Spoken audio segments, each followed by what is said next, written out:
So what did he do? He sent a large gift to pacify Esau, to appease him, I think was the word the New King James used. Now, one commentator said this I thought was very good. He really didn't want to find grace with his brother. He wasn't really trying to reconcile with his brother as much as he was trying to buy him off. Because what he offered him, the 550 animals that he offered him, was basically what he stole from his brother in the first place. And the 550 animals were taken from two camps. Jacob diversified himself. He said, well, if he takes this camp, at least I'll have this. If he takes that camp, at least I have that. He was relying on his own. Again, not that necessarily that was in and of itself completely wrong, except for the fact that God had promised already to take care of him in his entirety, and he didn't have faith.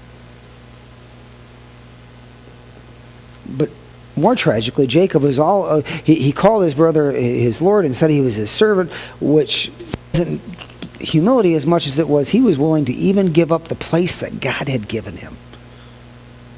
Remember, God had promised, and one of the key parts of God's promise was that the younger would serve the older, that the older would serve the younger, that Esau would serve Jacob. He was even willing to give that up if he could get out of it. So he kind of wavered a little bit.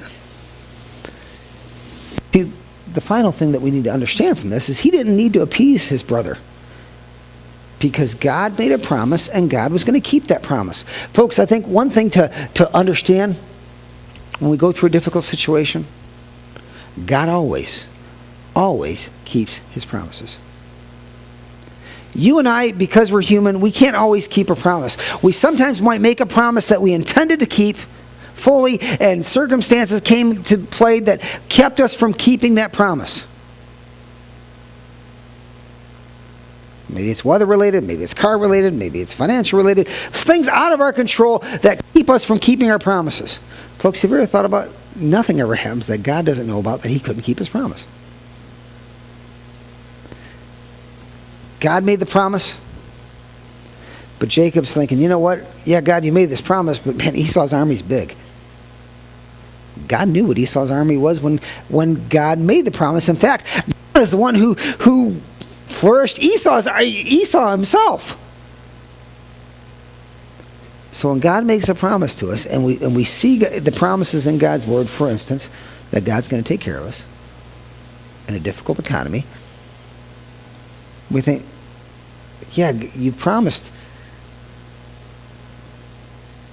to take care of me, Lord, but man, we're in a double-digit recession. God knew about that double-digit recession before any economist ever did. In fact, we could probably safely say before the foundation of the world, God knew from then what he was going to do now. Now, that is mind-boggling, and that rips our mind apart. But we accept it. God knew how hard it was going to be for us to go through a certain family situation before we even knew the family situation to begin with. So we can still do right even in those hard circumstances, because God will always keep his promises. Now, those results may not always be what we want. But we have to stop and think and surrender ourselves to the fact that God is in control.